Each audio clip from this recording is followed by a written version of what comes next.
Day 9.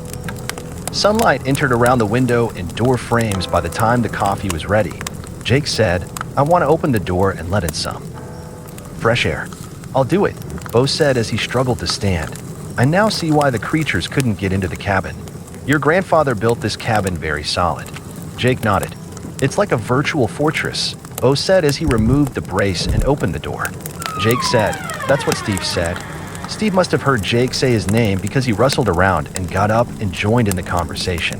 Steve asked Bo, "How are you feeling?" "Like I've been run over by a truck." Steve said, "I was shocked to see you. I thought you died in the wreck."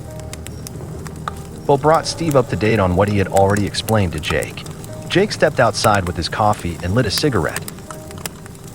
It was evident the creatures threw rocks last night. Rocks in all shapes and sizes littered the area around the cabin. Several were still on the roof. Some were as large as basketballs while others were the size of ping-pong balls. A couple of basketball-sized rocks lay near the door. Jake thought, "I'm certainly thankful Grandpa built this cabin so well." His theory about prior run-ins between his grandparents and the creatures looked more and more probable, but he still couldn't understand why his grandparents never mentioned the creatures. Jake scanned the bottom and up and down the trail for any sign of the creatures. He overheard Steve ask Bo if he was hungry. "I can eat," Bo said. "I haven't had anything to eat since dinner the night before last." Steve showed Bo the food they had carried back from Jake's grandma's cellar, and Bo decided on sausage and sausage gravy. Jake heard Steve move the frying pan over to the stove and pop open 2 jars. He soon smelled the familiar aroma of breakfast from days gone by. It smelled delicious. The only thing missing was the smell of his grandma's homemade biscuits baking in the oven. Steve shouted out the door and asked, "Do you want some breakfast?" Jake said, "Yeah," even though he wasn't hungry. He knew the taste of his grandma's homemade sausage and gravy would bring back a lot of memories.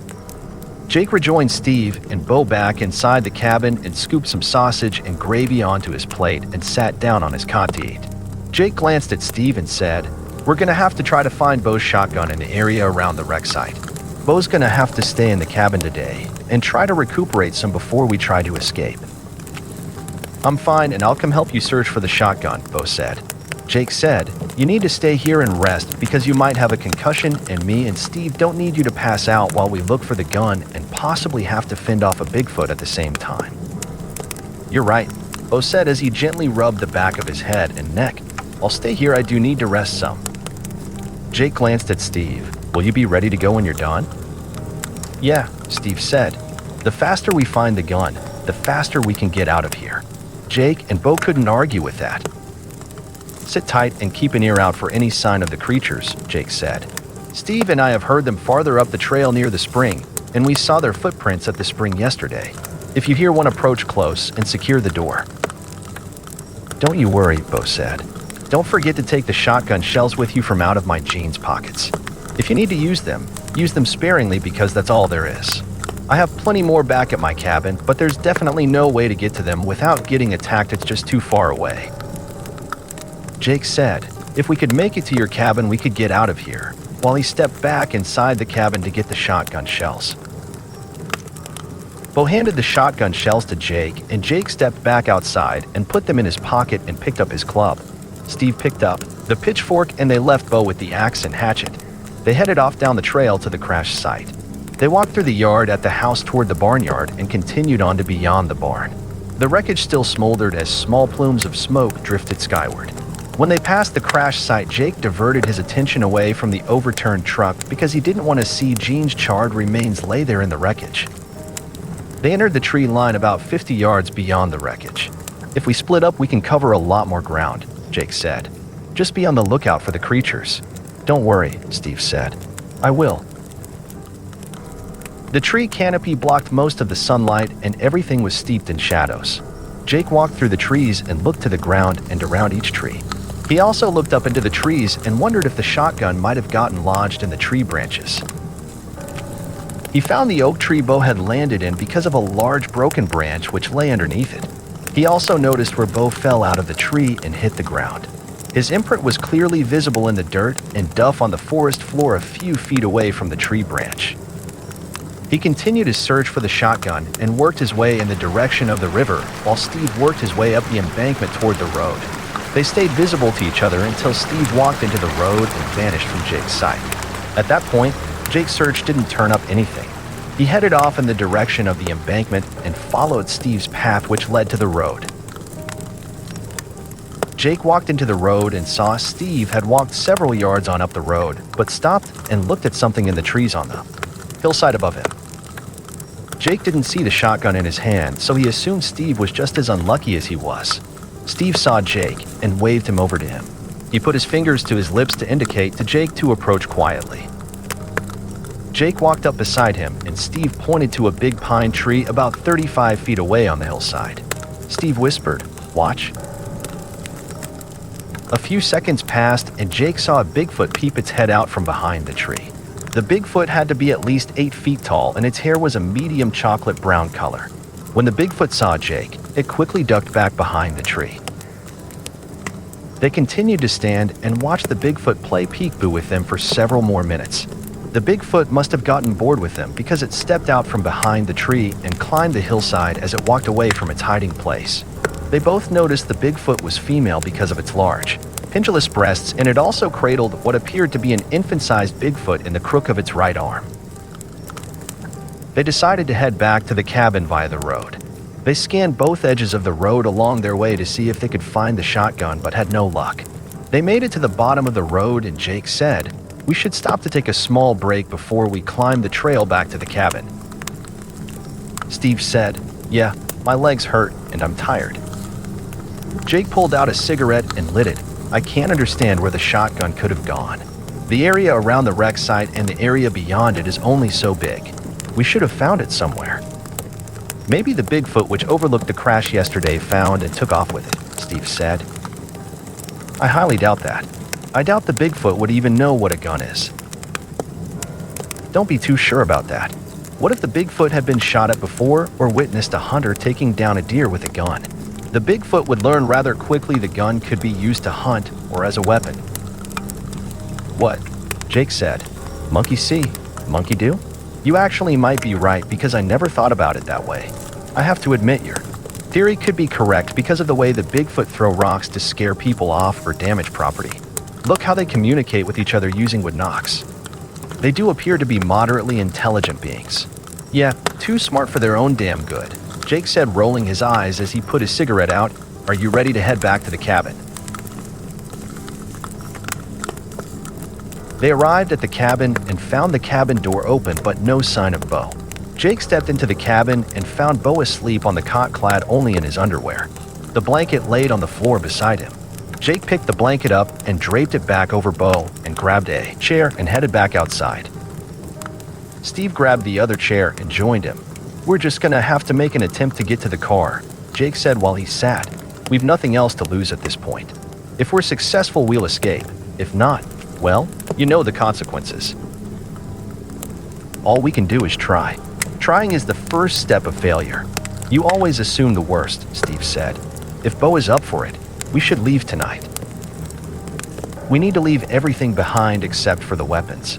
Our lives are more important than our clothes and personal items." "No shit." Bo appeared in the doorway as he wore only his jeans and boots. "What are you guys talking about?" "Did you find my gun?" Jake said, "We're planning our escape, and no, we didn't find your gun." "Shit," Bo said. "Steve and I covered at least 4 acres of ground, and I even looked up in the trees, but we never found your gun," Jake said. "I did find the tree you landed in and fell back out of." Bo asked, "How'd you find that?" "By your book print on the ground next to a broken oak branch," Jake said. Steve said, "I didn't see that?" Jake looked toward Steve while he pointed to his own left eye. "You don't have detective eyes like I do." Steve rolled his eyes. "Oh, brother." Bo laughed. Jake glanced at Bo to ask him a question and noticed he gently rubbed his hands up and down both his butt cheeks. Jake heard Bo quietly say, "So that's why my ass hurts so bad. I thought I landed on my head." Jake and Steve laughed. "You wouldn't be laughing at me if you were as beat up and bruised up and banged up as I'm," Bo said. "I hurt all over." "I'm sorry, man," Jake said. "I just overheard what you said to yourself. I don't blame you guys for laughing, Bo said. Now that I've thought about it, it was kind of funny. To get everyone refocused on the topic at hand, Steve explained his theory about the Bigfoot and shotgun to Bo. It sounds plausible, Bo said. Gene and me have shot at the Bigfoot several times, and once, a couple of years ago, a Bigfoot watched Gene and me bag a deer. The Bigfoot would definitely know the power a gun wields. Maybe the Bigfoot which ran Gene and me out of the road. Saw it, and then came back and picked it up. Steve said, if that's the case, maybe the bastard will blow its own head off while it plays with it. I can only hope, Bo said.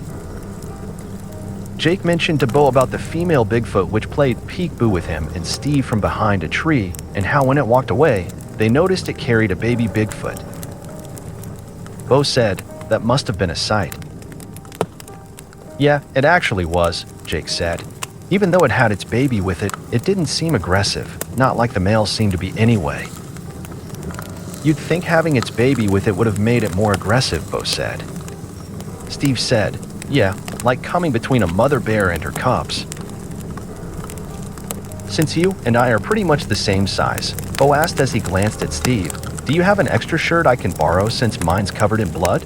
Steve said, look through my duffel bag and help yourself.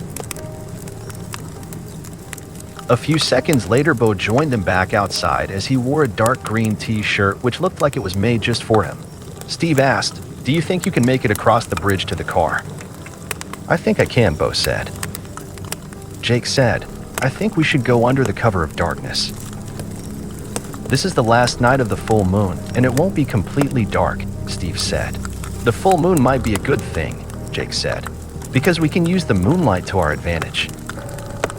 Bo asked, how so? We'll at least be able to see the creatures if they try to sneak up on us to attack us, Jake said.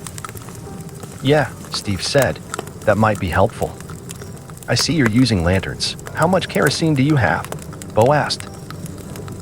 There's about 3 gallons left, Jake said and asked, why? We can empty some of the mason jars and make some Molotov cocktails and light those bastards up, Bo said. That'll be a type of hillbilly justice considering what happened to Gene. Your idea is a good one. I would never have thought of it, Jake said. Steve said, I guess the only thing we need to do now is wait until nightfall. Bo and Jake nodded. We can hang out for a while before we have to get our preps in order, Bo said and asked, what time is it? Jake looked at his watch. It's 12:18. Good, Bo said. We have at least 6 hours before nightfall. That's plenty of time to get our escape plan together. Jake said, we should leave before it gets too dark because the creatures will probably attack again tonight because they often come right after dark. Bo and Steve nodded and Bo said, you've made a good point. I'll empty the mason jars and refill them with kerosene. I'll cut one. Blank it into strips to use as fuses, and we should also make a couple of torches. Jake asked, why do we need torches? The torches make it easier to light the Molotov cocktails, Bo said. I can fit at least a dozen kerosene bombs in one of the 5-gallon buckets in 2 layers stacked one on top the other. You both can each carry a torch and a weapon. I'll carry the bucket with the bombs. Are you going to be able to keep up with me and Steve considering your leg and throw the bombs because of your arm? Jake asked. I'm one tough hillbilly, Bo said. I shouldn't have any problems. Jake said, we should take the road to the bridge instead of cutting across the bottom because we'll be fully visible to the creatures. If we go the long way and take the road, we'll be better hidden by the overhanging tree canopy. We'll still have the moonlight on our side because it'll break through the tree leaves, but it'll be a little darker. In fact, it'll also help to hide the lit torches. They'll draw the creatures directly to us if they see them burning while we cut through the bottom. Bo and Steve agreed. Steve said, taking the road is a better choice. Bo looked toward the retreat and pointed toward the backyard. He whispered, look. A large Bigfoot walked between the tool shed and house and headed toward the back door. They waited and watched for it to reappear past the other end of the tool shed, but it never did. Bo asked, why do you suppose it went back inside the house? Jake shrugged his shoulders. When me and Steve were in there, most of the food had been picked through. Dry beans and rice were scattered all over the kitchen floor and countertops. I really didn't notice any other food anywhere. Steve shouted, "The shotgun." "What about the shotgun?" Bo asked. Steve said, "I just remembered when me and Jake went looking through the retreat for weapons and found the shotgun, but no ammo. I left the shotgun in the corner of the kitchen leaning against the wall near the back door." "I forgot all about that shotgun," Jake said, a smile on his face. Steve said, "I did too until now." "Do you think the gun is still there?" Bo asked. Steve leaned forward in his chair. "I don't know why it wouldn't be." "We're gonna have to get that gun," Bo said. "It'll be a big help if we have to face a group of creatures head on. Do you still have the shotgun shells I handed to you earlier?" Jake said, "I laid them on the shelf with the food when me and Steve got back from searching for your shotgun earlier." "Do you know what kind of shotgun you found in the retreat?" Bo asked. "Was it a 10, 12, or 20 gauge?" Steve said, "It looked like a 12 gauge. "That's great," Bo said. "My shotgun shells will fit it because my shotgun was a 12 gauge too." While Bo finished his sentence, they watched the Bigfoot return from between the house and tool shed. It carried what appeared to be a medium-sized saucepan. Bo asked, "What in the world do you think that Bigfoot is going to do with a pot?" Steve rolled his eyes and said, "Maybe it'll use it like a war drum to alert his friends instead of beating on trees." "Maybe it'll use it to fetch and carry water," Jake said. Bo said, "Bingo." "The creatures have probably watched us carry water from the pump or spring in buckets," Jake said. "They're mimicking what they see us do." "Could be," Steve said. "Remember, monkey see, monkey do." Bo laughed and said, "Anything's possible." They watched the Bigfoot head across the bottom and take the path toward the fishing hole where Jake and Steve fished a few days earlier. They watched it step down over the riverbank and disappear out of sight. They heard a tree knock come from up the path near the spring. Jake said, "We have company." They heard a responding tree knock come from farther up the hillside above them. Jake said, "That makes 3 creatures out and about right now." "There are probably more than just the 3, Bo said. "There are probably others watching us from the woods where we can't see them." Steve said, "You're probably right." Oftentimes when me and Gene were out hunting, we'd hear a shrill whistle in the woods, and then another one from a distance farther away. We thought it was some kind of strange bird making that sound until we actually saw and heard a Bigfoot do it. I suspect the creatures whistle back and forth to each other to let each other know when humans are close by. Shocked, Jake asked, "That whistle sound I've been hearing since we've been here has been coming from the creatures?" I really thought it was some type of birds calling back and forth to each other, so I never really paid any attention to it. I never suspected it was coming from the creatures. "Neither did I," Steve said. "Remember how the second day we were here and we came up here to the cabin and heard that whippoorwill?" "Whippoorwill," Jake said. "Yeah," Steve said. "Remember how something whistled and when you answered it with your whippoorwill whistle how it answered back? Maybe it was a Bigfoot whistling." "It could have been. It really didn't sound right," Jake said. They heard a loud shriek and a growl come from the direction of the fishing hole. A couple seconds later they heard what sounded like a rock striking metal. Suddenly, they saw what appeared to be a flying saucer fly up and over the trees along the riverbank and crash land about 20 yards beyond the tree line out into the bottom. Bo said, "The Bigfoot must not have liked using modern conveniences." Jake and Steve laughed. "I guess not," Steve said and asked, "So who's going to go get the shotgun from the retreat?" "I'll go," Jake said. Steve asked, "Are you sure?" "Yeah," Jake said and asked, "Do you want to go with me?" "No," Steve said. "I want to stay here and help Bo get the Molotov cocktails ready." Jake said, "Hand me the pitchfork and watch for the Bigfoot to return from the fishing hole. Alert me if the creatures on the hillside sound like they're going to chase after me." "Don't worry," Bo said. "We will." Jake took the pitchfork from Steve and walked down their well-worn path, which led directly to the bottom. He stopped when he reached the edge of the tree line to look for any sign of a Bigfoot which might be hid in the trees. He didn't see anything, so he ran across the bottom to the back of the tool shed, which blocked the view from the back door of the retreat. He sneaked to the far end of the tool shed and peeked around the corner to make sure the coast was clear. He also listened for a few minutes for any sounds which might indicate another Bigfoot was inside the house. Jake didn't hear or see anything, so he ran to the back porch and walked inside the back door. He looked to his right as he entered to where Steve indicated he had placed the shotgun. It wasn't there. He wondered if Steve had mistaken where he had left the gun and placed it somewhere else. He looked around the kitchen and didn't see it. He walked toward the hallway which led to the great room to see if maybe Steve leaned the gun up against the wall next to the first bedroom door on his right. The gun wasn't there either. Jake heard a grunt and looked up and saw the smaller Bigfoot he and Steve saw the other day, which carried the mirror as it stood at the other end of the hallway. It didn't seem so small now as Jake stood within a few feet of it. Its torso was massive. It had to duck its head below the ceiling level to see Jake because the ceilings were lower in the hallway compared to those in the great room. If Jake had to guess, the creature was at least 7.5 feet tall and probably weighed at least 450 to 500 pounds. Jake and Steve were right. The Bigfoot was a female because it had small but developing breasts, and Jake couldn't see any discernible genitalia. The Bigfoot bared its teeth and let out a slight growl as it took one giant step closer toward Jake.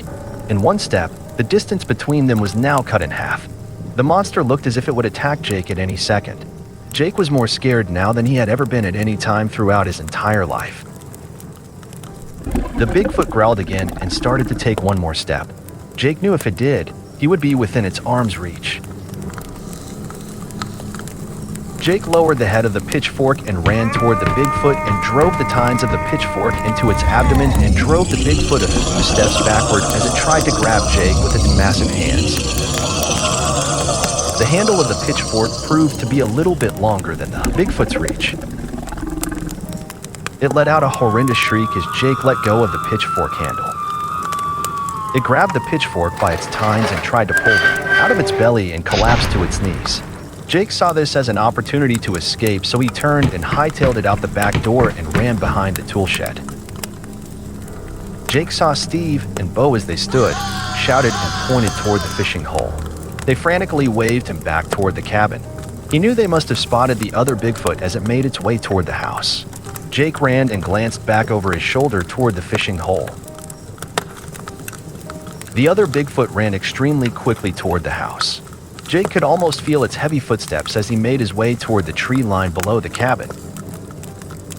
He glanced back again and no longer saw the Bigfoot. Jake was happy it didn't pursue him because he knew he couldn't have outran it. Before Jake headed up the path to the cabin, he heard a loud snap several yards to his right inside the tree line. He looked in that direction and spotted another Bigfoot as it stood and looked at him. It was bigger than the one he stabbed with the pitchfork inside the house. It turned its massive upper torso and glared at Jake, and then it looked toward the house. It did this a few times before it threw its head back and let out an ear-shattering primeval screech and ran in the direction of the house. Jake was relieved because he knew for sure this one could easily outrun him before he could make it up the hillside and safely get back inside the cabin. Jake ran up the hillside and joined Steve and Bo outside the cabin door.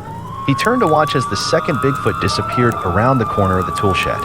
They all stood there and listened to screams, howls, and shrieks come from inside the house. Steve asked, "What happened?"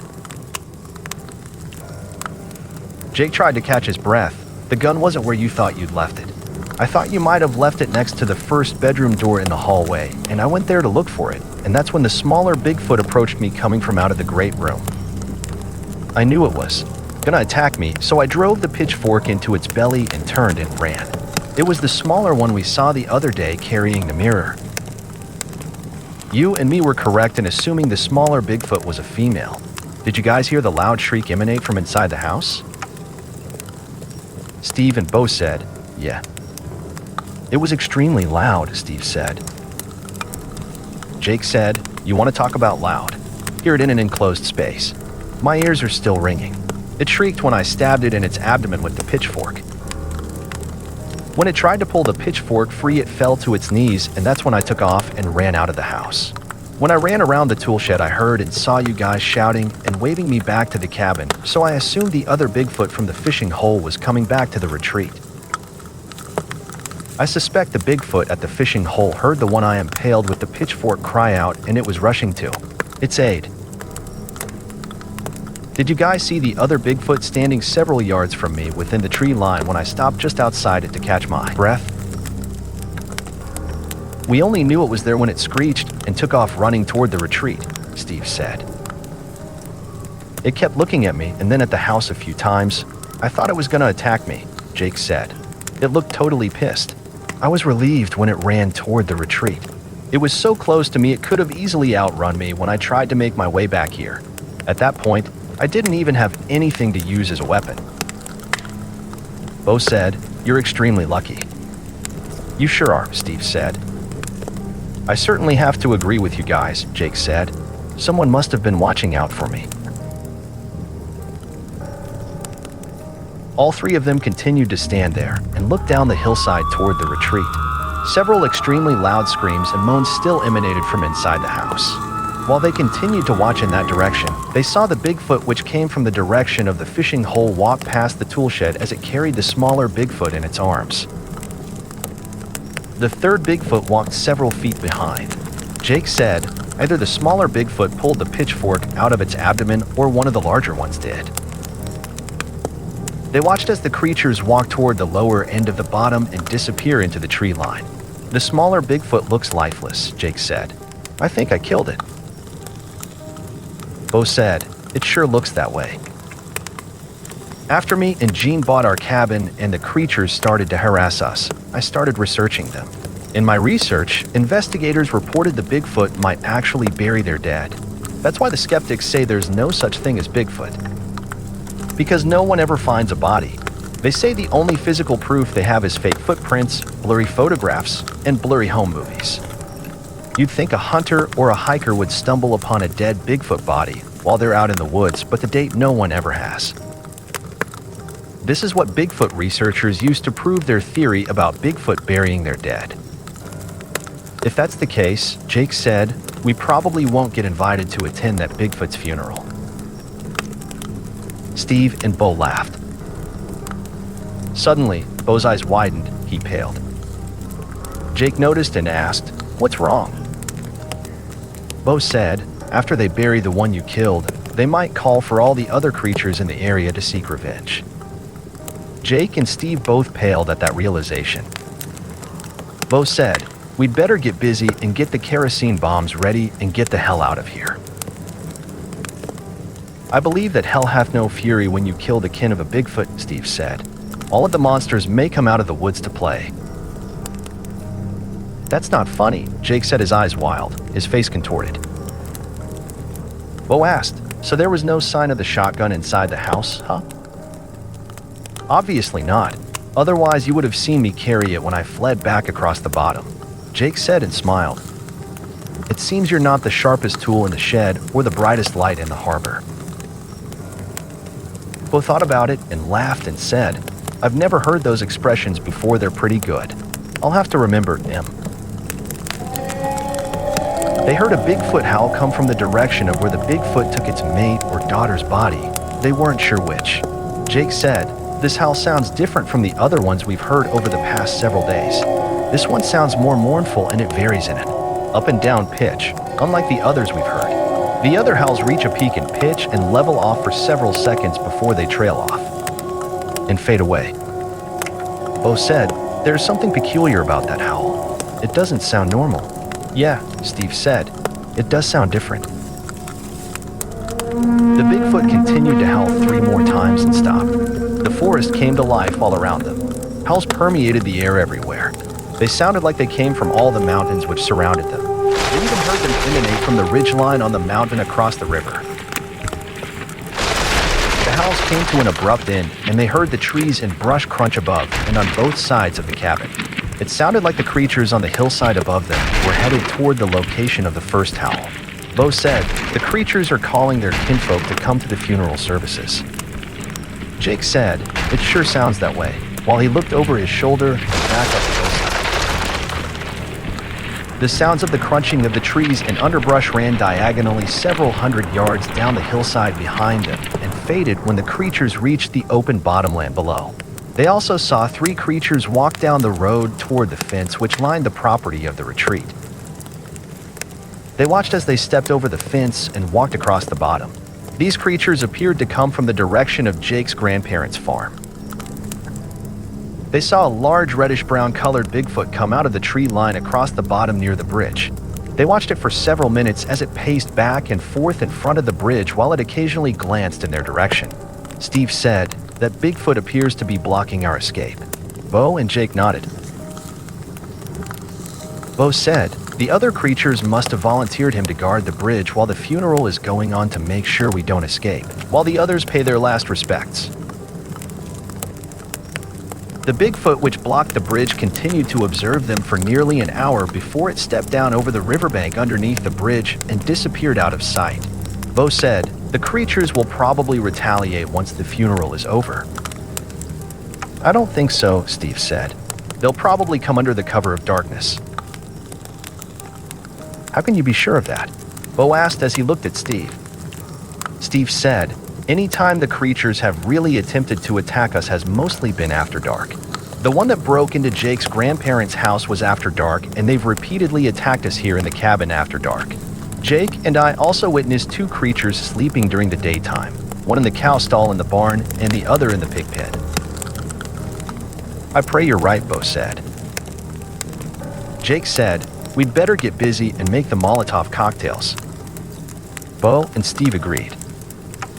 "If by chance Steve's wrong and the creatures begin to attack us," Bo said, "we'll at least be able to light a few of them up and retreat back into the cabin." Jake warned, "We'll have to be extremely careful not to burn the woods and cabin down around us." They stepped into the cabin to get their preps in order. Jake emptied one of the 2 remaining buckets of water so he could dump the contents of the mason jars into one and rinse them out in the other. Bo busied himself and cut and tore one of the blankets into strips. Steve cleared the table and stove to make room to work. Once Steve had cleared a workspace, he removed the pillowcase from one of the pillows to use to dry the inside of the jars. They inadvertently created somewhat of a makeshift assembly line. Jake looked into the bucket he had emptied the jars into and asked, "Do you guys want to eat a last supper?" Both Steve and Bo realized what he meant and declined. "I don't blame you," Jake said. "A good meal will just fill your guts and then make you tired and slow you down." They laughed. 12 clean jars and their lids sat on the table. Bo asked, "Where's the kerosene?" Jake pointed to the space between the wall and the shelves. Bo retrieved the can of kerosene and carefully filled the jars. Steve took a paring knife and cut a slit into the top of each of the jar lids.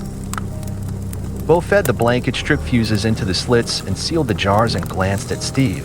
"Go back outside and to try to find 2 decent-sized branches we can use for torches." Jake handed Bo his club. "Will this work?" "It's perfect," Bo said. Bo took the club outside and lay it on a cinder block at the entrance to the cabin and chopped it in 2 with the hatchet. He stood both pieces of the club on their ends and drove the blade of the hatchet several inches down into the wood. He did this to create a fissure to secure one end of the blanket strips in place. He took the 2 torch handles back inside the cabin and slipped one end of each blanket strip into one of the 2 fissures he created. He wrapped the remainder of each of the strips around each handle and created 2 perfect torches. Bo emptied the bucket which contained the water and filled it with 3 inches of kerosene and placed the wrapped ends of both torches into the bucket to soak up the kerosene like a sponge. Because Bo knew Jake smoked, he asked, "Do you have more than 1 cigarette lighter?" Jake said, "I don't, but the one I have's at least half full." "That should be enough," Bo said. "We can light the kerosene bombs using the 2 torches. You and Steve can each carry a lighted torch and I'll carry the bucket of bombs. I'll pull the bombs out one at a time while you guys light them. Once the bombs are lit, I'll hand one to one of you to throw at the Bigfoot, and I'll throw the other one." Jake and Steve said, "That sounds like a plan." Bo warned, "We're gonna have to move fast and be on the lookout for the creatures because they'll probably come at us from every direction." The sun began to dip behind the mountains to their west as Jake stepped back outside and lit a cigarette. Bo and Steve joined him. Jake asked, "Would you guys like a cigarette?" They both declined as Jake knew they would because neither of them smoked. They glanced back and forth at each other, and they saw the fear and apprehension in each of their faces. They remained silent for the next half hour. Jake guessed they thought about their possible demise and wondered if they would survive the coming onslaught and actually escape this hellhole. At least Jake knew that was what he thought about. Jake broke the silence first and said, "I'm scared." Steve said, "I am too." "Me too," Bo said. "Double check to make sure you have your keys in your pocket." Steve laughed and said, "He never takes them out of his pocket unless he's sleeping, and sometimes not even then." Jake smiled as he checked his left front jeans pocket and his keys were there. Bo said, "We should wait at least another hour until the sun has completely set and the moon is overhead before we leave unless the creatures come calling sooner. We'll move under the cover of darkness through the trees along the riverbank. We should wait to light the torches until we have to. We don't want to draw the creatures to us like the proverbial moth to flame." "What if we can't get the torches lit in time? What then?" Jake asked. "The torches should light right up," Bo said. "They've had enough time to soak up the kerosene." "We'll be fully visible when we approach the end of the bridge," Jake said. "Remember, there's roughly a 10-foot area on either side of the bridge where the trees and underbrush are thin." They stood and listened for any sign of the creature's approach. Jake repeatedly looked at his watch for some reason. He guessed he expected Mother Nature to bow to their timeline. Steve asked, "Why do you keep looking at your watch?" Jake said, "I guess I'm just anxious and scared." "Join the crowd," Steve said. "We wouldn't be human if we weren't a little nervous and scared," Bo said. "As the final slivers of daylight slip into darkness, it's time to go, guys." Bo stepped inside the cabin and handed both torches out the door to Steve. Steve handed Jake one. Bo stepped back out the door with the 5-gallon bucket loaded with the kerosene bombs. Jake looked into the bucket and noticed Bo loaded the bombs in 2 layers of 6 jars, each. He also noticed Bo had wrapped each individual jar with a piece of the blanket and put another piece of the blanket between the 2 layers. He asked, "Why'd you pack the jars that way?" Bo said, "So the jars will be protected and won't clank together when we move." "That's a good idea," Jake said. "We don't need to alert the creatures to our presence if we don't have to." Bo said, "Double check and make sure you have your cigarette lighter." Jake produced it from his shirt pocket and showed it to both Bo and Steve. Jake again felt the outside of his front left jeans pocket for his keys. Bo saw him do this and asked, "Are we good, man?" Jake nodded and said, "Hold on a second, I want to close and lock the cabin door." "Why?" they both asked. Jake thought about it and said, "I guess I really don't see any reason to lock it given our circumstances. If we don't make it to the car and get out of here, we'll never make it back to the cabin," Bo said. They headed down the main trail to the road. They walked across the road and entered the edge of the tree line. Jake walked across the road first with Steve behind him, and Bo brought up the rear. The moon provided just enough light so they could see several yards in front of them. It also helped them see a little farther back into the trees as it filtered through the thin tree canopy. Jake thought, "I'm happy it's still spring and the tree leaves aren't in full abundance like they are throughout the summer." They turned left, and Jake led the way toward the curve in the road where the car gate stood at the entrance to his grandparents' property. Jake guessed he had stood there a little too long as he looked back at his grandparents' house. Bo whispered, "What's wrong?"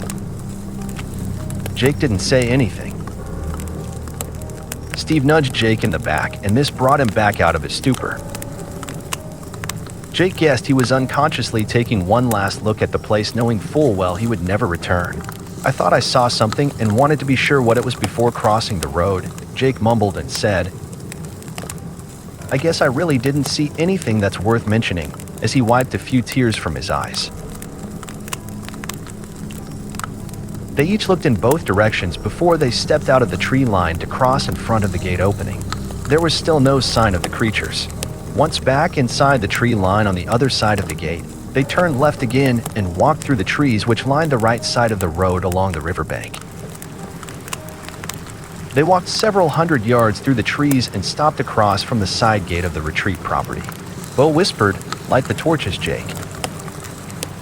Jake looked back at him and Steve and saw Bo point across the road at a Bigfoot which stood on the other side of the barbed wire fence to the right of the gate. The Bigfoot looked menacing and it looked pissed as its huge eyes glowed yellow in the moonlight. Jake didn't notice the creature earlier because he was too focused as he looked down and tried not to step on any fallen branches which would snap and give their location away to any creatures in the immediate area. Jake guessed it didn't matter because the Bigfoot had already found them. They were now extremely vulnerable and out in the open with no place to run to. Jake thought, this battle is just now beginning. He retrieved his lighter from his shirt pocket and lit Steve's torch first, and then he lit his own. Bo said, "Keep walking, and if the Bigfoot gives chase, we'll set his ass on fire. Be ready to light the kerosene bomb that I'm already holding in my hand if that Bigfoot takes one step in our direction." "Don't worry, brother," Steve said as they continued to watch the Bigfoot when they walked by. The Bigfoot didn't move, but it waited for Bo to pass by before it threw its head back and howled. Bo said, "Light the bomb." Steve lit the bomb and Bo threw it directly at the Bigfoot, but it hit the top strand of the barbed wire and tumbled. It landed about 4 feet on the other side of the fence, and the jar shattered when it hit the ground. Flames erupted on the ground, and the kerosene carried the fire to within a couple feet of the Bigfoot. The Bigfoot backed up and howled for the second time. Bo said, "Light up another bomb." After Steve got the second bomb lit, Bo threw it at the Bigfoot and hit it directly in the center of its chest. The impact from it splashed the Bigfoot in the face with the kerosene, and the rest of it ran down its torso and legs. It was now entirely on fire. Loud shrieks and screams emanated from it as it dropped to its knees, withering in pain. Jake glanced at Bo and noticed he had a look of great satisfaction on his face. Bo shouted, "Woohoo! Now that's what I'm talking about. I'm gonna get me some good old hillbilly justice. Run." Jake jumped back out into the road and ran as fast as he could while he carried the lit torch above his head to light the way. Steve and Bo followed close behind him. They had several hundred more yards to go before they reached the path which would lead them up a small hill to the bridge. Steve shouted, "Stop." Bo and Jake stopped dead in their tracks. While gasping for air, Steve said, "We're being flanked on both sides. I saw 2 creatures running parallel to us on either side of the road. One along the river in the trees and another on the other side of the barbed wire fence to the left of us in the pine trees." Bo and Jake looked. The one on the other side of the barbed wire fence stopped and stared at them. Bo said, "I see the one in the trees and it's coming toward us." Steve said, "Hand me a bomb and then pull another one out of the bucket." Steve lit the bomb he held and then lit Bo's. "I'll aim for the Bigfoot on the other side of the fence," Bo said. Steve said, "I'll aim for the other one in the trees near the river." Just as Steve reared back to throw the bomb, the Bigfoot leaped out of the trees and landed on the road within 10 feet of them. Steve threw the bomb and hit it in the middle of its face. The bomb exploded and set it on fire just like the first one did. The Bigfoot screamed and shrieked as it fell to its knees and tried to crawl toward the tree line to escape. It finally collapsed in a burning heap and died. They heard it take its last breath. Bo threw the other bomb toward the other Bigfoot and missed completely because it jumped out of the way of it to its right. Bo shouted, "Hurry, light another one," as the Bigfoot leaped over the fence and dashed toward them. Steve took the lit bomb from Bo and threw it at the Bigfoot's legs. The bomb hit the inside of its left knee and exploded. The kerosene set the Bigfoot on fire from its midsection to its lower legs. It ran straight past them toward the river while it screamed in agony and left a smoky trail in its wake. Some of the underbrush started to catch fire where it tore its way through it. They all heard a loud splash, and then heard the creature shriek in pain. Because there was no sign of any more creatures at the moment, Jake said, "I need to take a short break. We still have quite a way to go before we reach the path to the bridge." "That last monster was smart," Bo said. "He headed off in the direction of the river to put his fire out. I doubt we'll see him again." "I wouldn't be too sure of that," Steve said. "These creatures are pretty resilient. The one whose fingers and hand Jake smashed with his club the other day didn't back down too quickly. Instead of running, they walked to the path which led to the bridge. It didn't matter at this point if they walked on the road or hid in the trees because they were sure all the creatures for miles around knew where they were." Jake thought, because of all of the noise and commotion, not to mention the fire emanating from the creatures we set on fire, more creatures will be lured to us as we try to escape.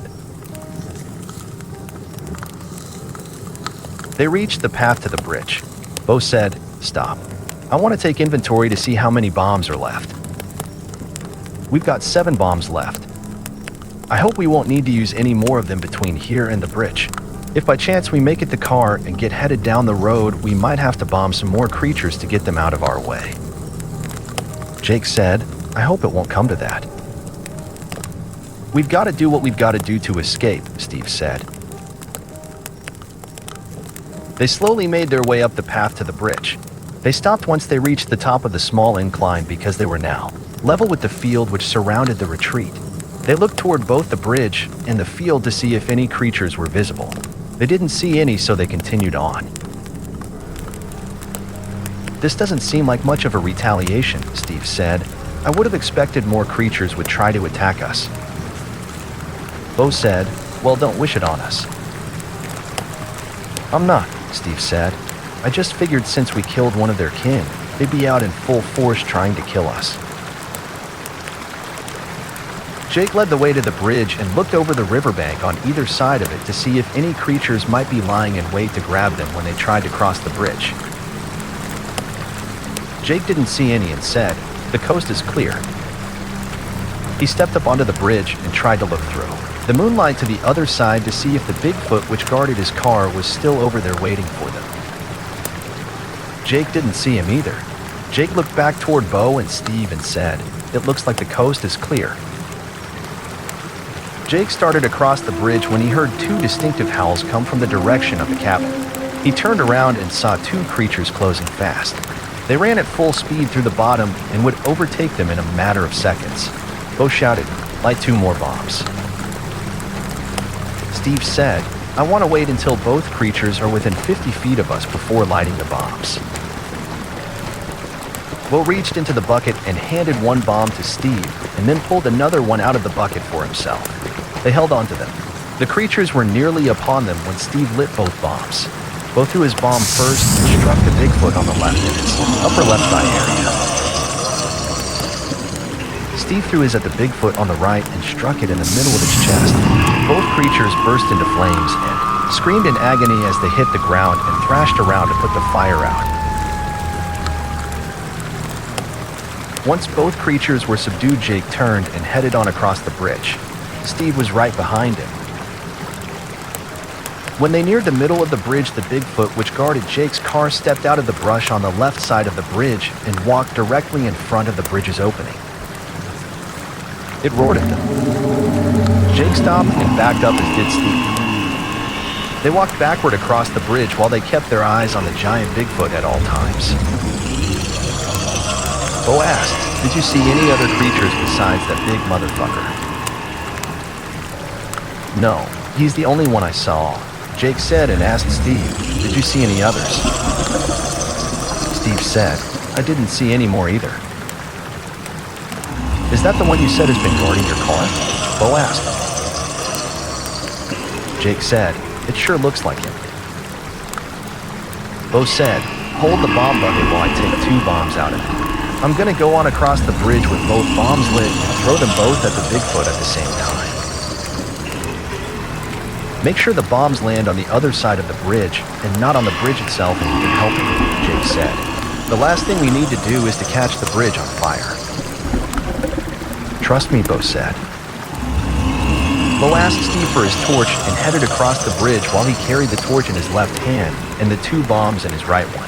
He made it about 3/4 of the way across the bridge and stopped. The Bigfoot stood in the middle of the opening and thwarted. Bo lit both bombs and threw them one right after the other at the Bigfoot. By this time, Jake and Steve had made their way back onto the bridge. They were about 1/3 of the way across and stopped to watch the Bigfoot meet its demise. The Bigfoot leaped completely out of the way of both bombs Bo had thrown at it and lunged forward onto the bridge. The weight and movement of the Bigfoot made the bridge bounce and sway. It bounced hard and swung so far to the right it caused Steve to drop the bucket of bombs and Jake to drop the other torch when they grabbed the steel cables to hold on. Both the bucket of bombs and the torch fell into the river. The Bigfoot advanced toward the 3 of them. With each step, the Bigfoot took the bridge bounced and swayed. First in one direction and then in the other. It bounced up and down and swayed back and forth simultaneously. It bounced and swayed so badly Jake almost became seasick. They suddenly heard a horrendous snap and realized the turnbuckle on the bridge behind the Bigfoot broke. The right side of the bridge tipped sideways and gave way. The horizontal walkway now hung vertical and was supported by only the left steel cable. Jake and Steve grabbed onto the cable on the left side of the bridge with both hands and hung from it. Jake looked to see if he could see Bo, but he wasn't there. Jake shouted but heard nothing over the din of the river, the collapsing of the bridge, and the roar of a totally pissed-off Bigfoot. Jake assumed Bo fell into the river when the right side of the bridge let go. He assumed Bo more than likely fell to his death when he hit the rushing water 40 feet below. Jake briefly looked to see if he could see him. He couldn't, so he assumed the raging river had already carried his body downstream. Miraculously, Jake and Steve were able to hold onto the cable, but they realized it wasn't going to do them much good because they clearly heard the other turnbuckle on the other side of the Bigfoot start to give way. The Bigfoot also hung by both of its hands onto the same steel cable Jake and Steve held onto. It started to pull itself hand over hand back to the other side of the bridge. Jake said, "We should try to do the same, but only in the opposite direction." Jake and Steve began to make their way back across as they held onto the cable when the other turnbuckle snapped. They were nearly 30 feet from shore. The far end of the bridge where the Bigfoot was fell toward the water. Jake shouted, "Hold on." When the far end of the bridge hit the water, Jake heard a loud grunt and a tremendous splash. His and Steve's end of the bridge hit the embankment on their side of the river. Jake couldn't hold on any longer and let go of the cable. He fell backward toward the cold and icy water below. Jake saw Steve pass by him in midair on his way down, and then he saw nothing but pitch black darkness.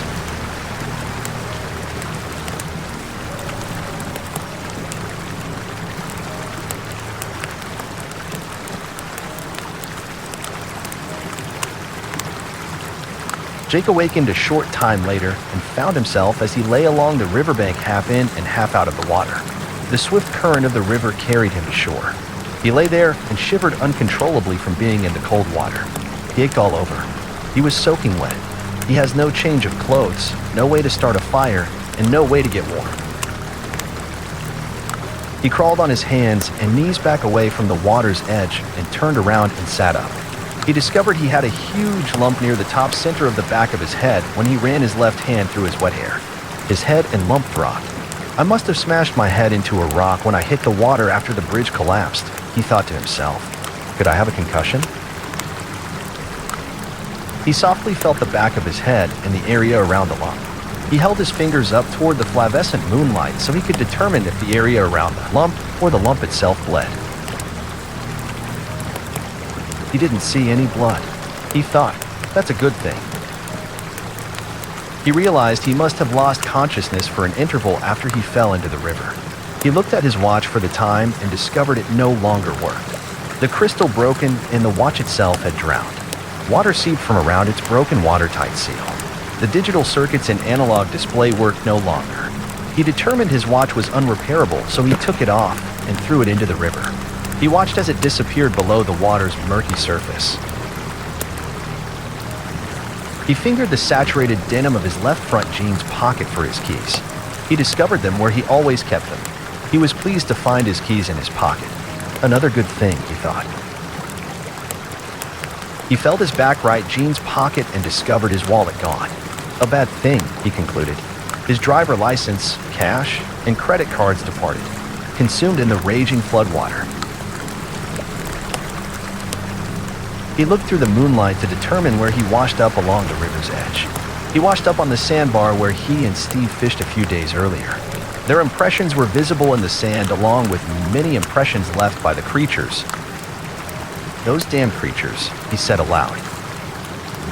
Jake looked out at the river and saw wooden planks pass by and make their way downstream. The planks came from the walkway of the swinging bridge. They passed in the swift current 2 and 3 at a time with a small hiatus between each passage. A few planks made their way to shore a few yards beyond where he sat. The water churned and caused the planks to bump into each other. The noise the planks make when they clink and clank together sound like bamboo wind chimes when they sway back and forth in a stiff breeze on a cold winter night, he envisioned. The boards were old and weathered and rotten and hollow inside. That was because of the perpetual dampness that filled the air, and because of the termites that ravaged them over many long years. He sat on the sandbar and looked around for Steve. He looked upstream and down. He looked across the river to the opposite embankment. He didn't see Steve anywhere and he panicked. Did Steve get washed farther downstream? He wondered. He wanted to shout for him, but he didn't know if any creatures remained in the immediate vicinity. Those damn creatures. They're the entire cause of this predicament, he determined. He certainly didn't want to give his position away and shout for Steve. He knew he couldn't outrun a Bigfoot if one happened to come. He reasoned, if I can get to my feet, I might be able to make my way downstream through the underbrush along the river's edge. I know I have to do something, anything to find Steve. What about Bo? Did he end up downstream as well? I know I didn't see him in the river right before. The bridge totally collapsed. Did they even survive the fall from the bridge? I sure hope so. I know I don't want one to be stranded here alone. That'd be a fate worse than death. Steve fell past me when the bridge collapsed. I know he hit the water before I did. Could he still be upstream where he hit the water? Is he conscious? If he's conscious, did he somehow make it to shore? Will he try to find me? Should I walk back upriver to look for him? Should I just sit here and wait? Could the creatures have gotten a hold of him? These were questions that filled Jake's head he didn't have answers for. Uncertainties, for the moment, he didn't want to consider. His head still hurt desperately. He knew he shouldn't sit there and feel sorry for himself. He knew he needed to get up and move. Jake tried to get to his feet, and his legs wobbled and buckled, and he crashed flat-bottomed onto the sand. He cried out in pain. His entire body ached. He felt as if he had jumped from the top of a tall building and hit the indurate below. Every muscle bruised, every joint twitched, every bone ached. He tried to stand again, and this time he felt lightheaded. I might black out again. My lightheadedness confirms my suspicion about having a possible concussion. I know I shouldn't move around too much. It'll exacerbate my condition. I've got to do something, he reasoned. He tried to stand again, and this time he fully made it to his feet. He stood motionless for a moment to make sure he didn't get lightheaded again. Once he realized he was okay, he slowly made his way back upstream toward the collapsed bridge.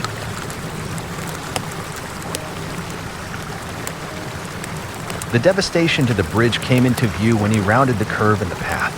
Both cables that supported the bridge were caught up on large rocks which lay on either side of the river near shore. They were also caught in the swift current of the river and formed a wide arc across the surface of the water. Many planks from the walkway floated behind the dam caused by the cables. Occasionally, a couple of them would breach the dam and float off downstream when the cables dipped below the water's surface. many steel ties which connected them. Walkway to the cables stood vertically out of the water. They were driven down into the riverbed when they fell away from the bridge. He assumed the ties he couldn't see hit the river rocks and now lay below the surface and out of sight.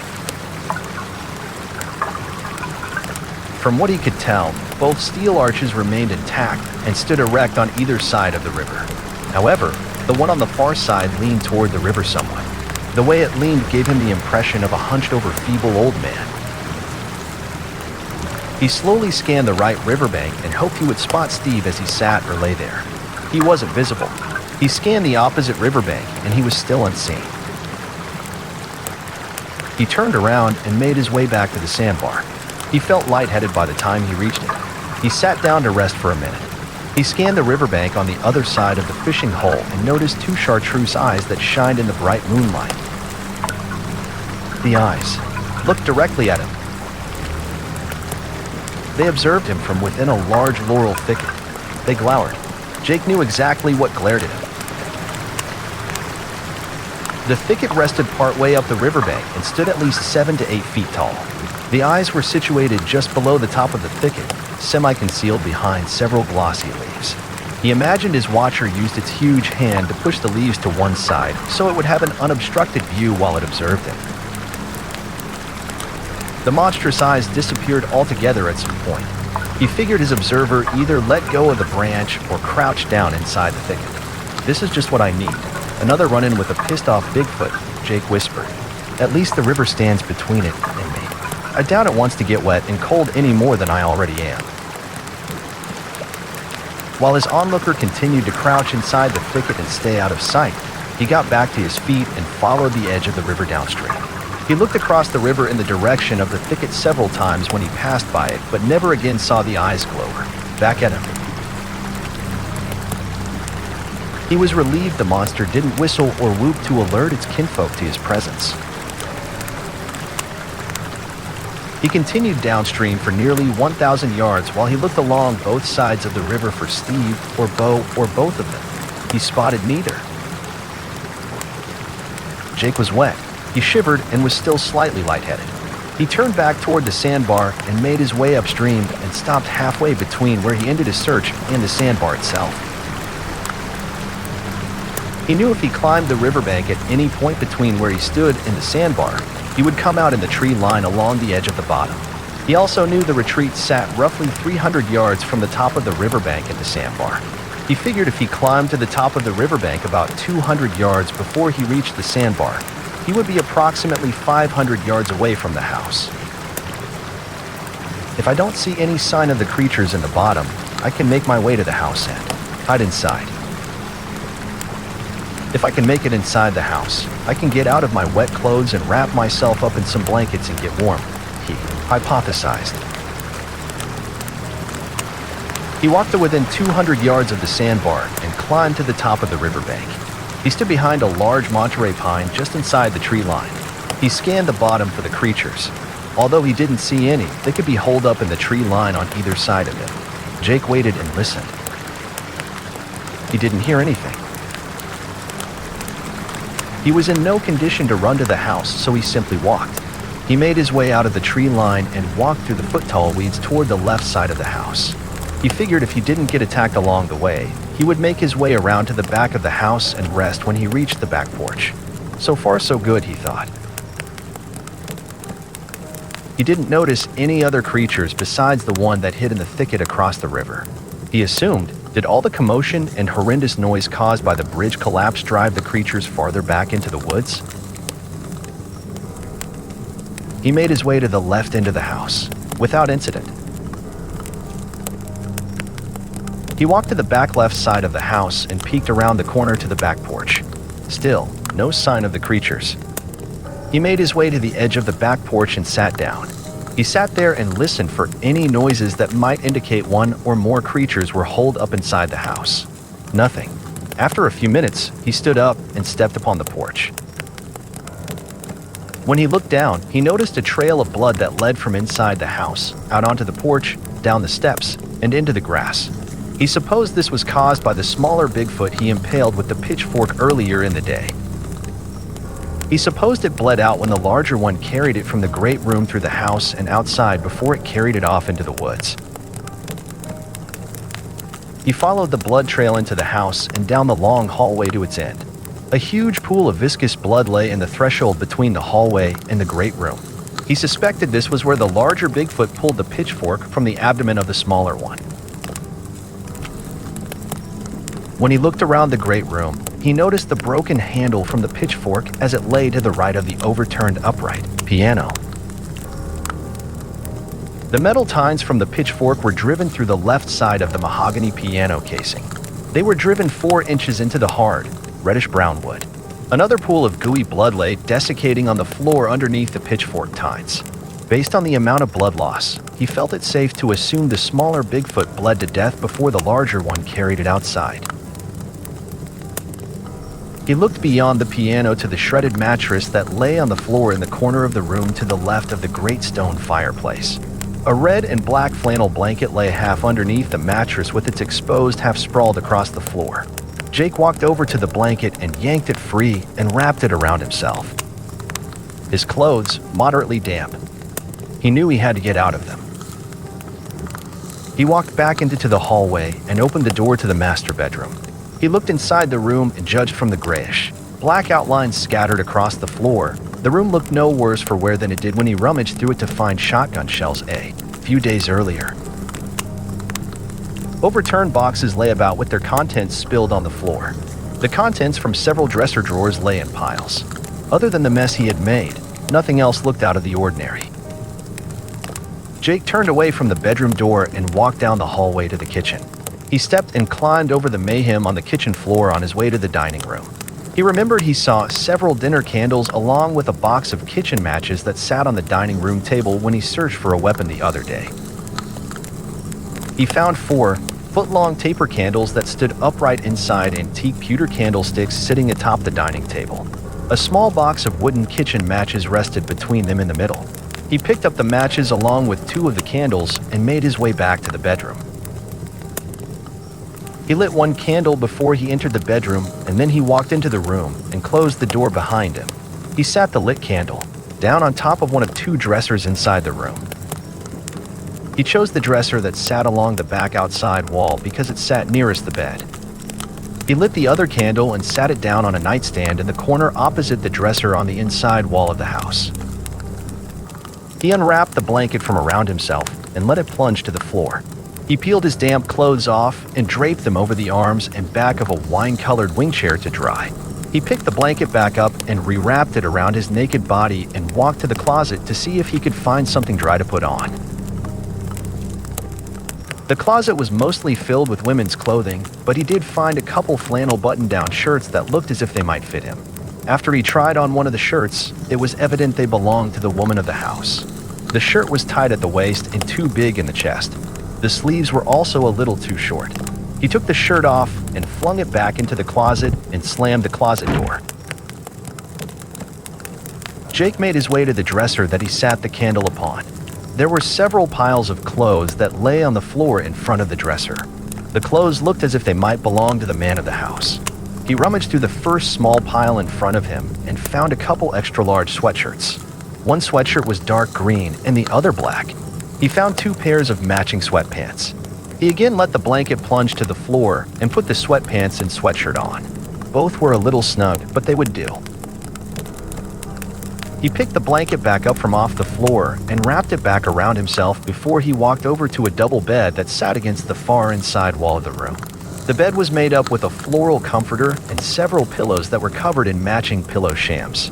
At the foot of the bed lay a folded quilt that resembled the ones his grandmother had made on her old treadle sewing machine. He suspected. The quilt was given as a gift to the woman of the house by his grandparents at some time in the past. He sat down on the foot of the bed and rubbed his arms and legs to get his blood to flow again. He shivered uncontrollably, so this made the task more difficult. He decided the only way he would get warm was if he got into bed and covered himself with both the comforter and the quilt. He stood back up and spread the quilt out over the top of the comforter and then spread the blanket out over the top of the quilt. He tossed the sham pillows on the floor and pulled the covers back from the head of the bed. He walked across the room to the bedroom door and locked it. He didn't know what good the lock would do if one of the creatures wanted to get into the bedroom. It would simply break the door down like the one that broke the front door down at his grandma's house and the back door at the retreat. He felt a little safer in some weird way after he locked the door. He stopped to snuff the candle that sat on the dresser. On his way back to the bed, he made his way to the other side of the bed and snuffed the candle on the nightstand. The room fell into absolute darkness.